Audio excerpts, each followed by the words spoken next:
ये आकाशवाणी है। अब आप हरी संधू से समाचार सुनिए।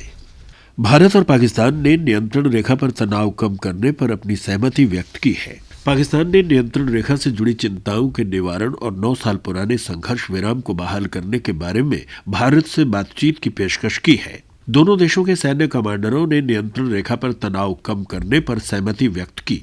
पाकिस्तान की ओर से बताया गया कि उसके सैनिकों को संघर्ष विराम का कड़ाई से पालन करने और संयम बरतने को कहा गया है। दोनों देशों के सैन्य संचालन के महानिदेशकों ने टेलीफोन पर बातचीत कर जम्मू कश्मीर में नियंत्रण रेखा पर तनाव खत्म करने के तरीकों पर बातचीत की। इस बीच पाकिस्तान की विदेश मंत्री हिना रब्बानी खार ने कल एक बयान में कहा कि तनाव बढ़ना दोनों देशों के लिए ठीक नहीं होगा। उन्होंने वर्ष 2003 से लागू संघर्ष विराम को बनाए रखने और नियंत्रण रेखा के बारे में चिंताएं दूर करने के लिए विदेश मंत्री सलमान खुर्शीद से बातचीत की पेशकश की। एक अन्य घटनाक्रम में भारत ने कहा कि पाकिस्तान के साथ आर्थिक सहयोग केवल शांति और स्थिरता के माहौल में आगे बढ़ सकता है। वाणिज्य और उद्योग मंत्री आनंद शर्मा ने साफ शब्दों में कहा कि तनाव की मौजूदा स्थिति पाकिस्तान के साथ व्यापार संबंधों पर प्रतिकूल असर डाल सकती है। 27 जनवरी को आगरा में दोनों देशों का वार्षिक साझेदारी सम्मेलन होने वाला है।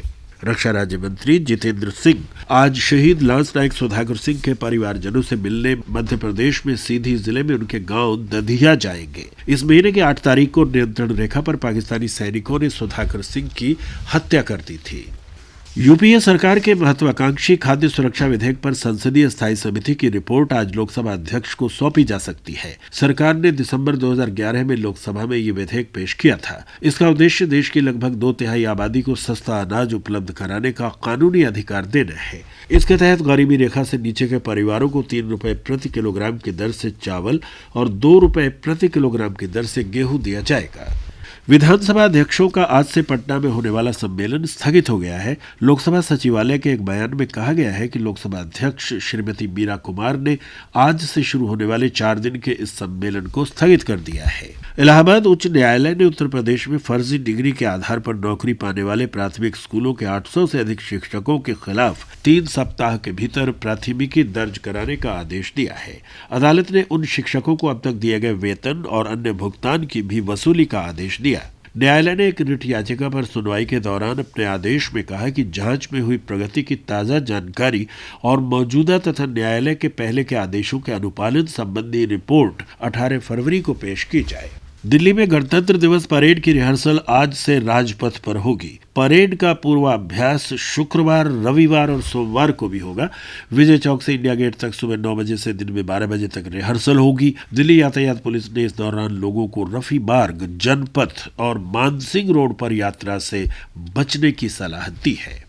अमेरिका के राष्ट्रपति बराक ओबामा ने बंदूकों के इस्तेमाल पर नियंत्रण, इनका इस्तेमाल करने वालों की पृष्ठभूमि की जांच और हमले के हथियारों पर प्रतिबंध सहित कई उपायों का प्रस्ताव किया है। श्री ओबामा ने संसद से आग्रह किया है कि वो हमले के हथियारों पर प्रतिबंध को बहाल करे।